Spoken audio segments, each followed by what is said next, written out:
So we talked about the idea of a function, and now I need to give you kind of a way to execute functions. So this is called variously, I think, in your book, function notation, or maybe evaluating functions. I think a good way to think about this is the actual mechanics of getting from an input to an output. So here I have a function rule, and really that's what I want you to think about when you see this thing. So let me break this down a little bit. So there's an f here, and it looks like it's multiplied by an x. That's not actually the case. This thing here, I want you to read that guy as f of x. And what that means is it's going to take an input x, and it's going to associate to it. So input x, output is going to be f of x, where this thing here is given by that rule up there, this rule up here. So the actual way I'm going to execute it is I'm going to take my input x, I'm going to put it in that rule, and I'm going to get something out. Cool?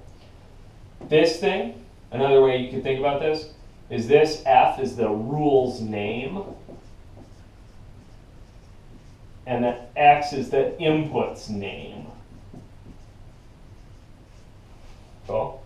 So if I was going to diagram this thing, I'd say there's x's, there's a rule f, and there's f of x's over here.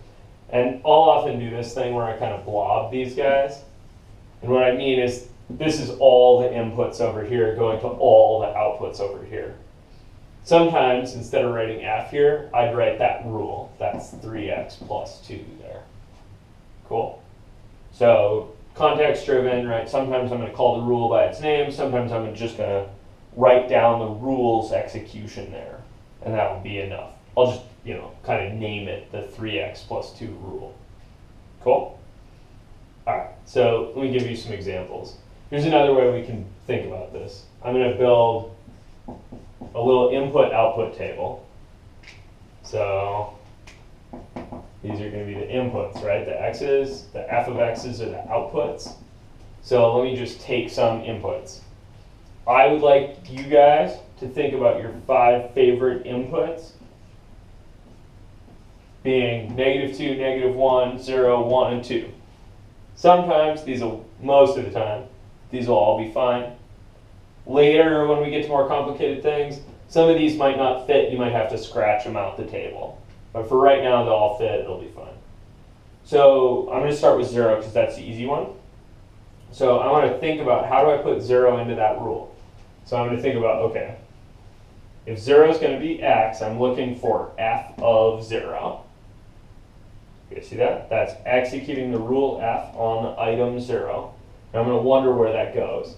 So I've got this rule for how to execute. There's a 3, then I'm supposed to put whatever the x is, but I know the x is 0 because that was my input I'm talking about. Then I'm going to add 2. So now I'm looking at 3 times 0, which is 0, plus 2. That gives me 2 for my output. Let's try another one. Let's do f of 1. Okay, see that's what I'm trying to fill in this row here. So where does 1 go? Okay, 1 was playing the role of x, so I should put it in for the x on the other side. Okay, 3 times 1 plus 2. Okay, 3 times 1 is 3 plus 2 is 5. So let me get 5 out. Then if I thought about, all right, what's f of 2? F of 2 is, let's see, so 2's in the x spot, right? 2's in the x here, 2's in the x there, so 2 should be in the x there. So I should get 3 times 2 plus 2 gives me 6 plus 2 is 8. All right, ready for the hard ones? Let's do the hard ones. So what's f at -1? Or f of -1. That's going to be 3 times -1 plus 2. Uh-oh, I better get out my brain here. So that's -3 plus 2. That's, if you have 2 sheep and somebody takes 1 away, you're left with 1 anti-sheep.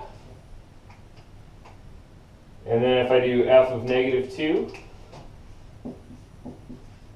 I'm going to get 3 times negative 2 plus 2. Let's see, so 3 times negative 2 is negative 6 plus 2. Gives me, let's see, if I owe somebody $6 and then I pay them 2, I still owe them $4. So I got negative 4 here. So this is my function rule, right? My function's name is f. It takes x's, and the way it does that is it takes an x, multiplies by 3, and then adds 2. So you might think about that as like, I don't know, another two-step function like that would be if I paint something blue and then glue horns to it. So if I take my eraser, put it into the two-step function, first I'd paint it blue, and then I'd glue horns to it.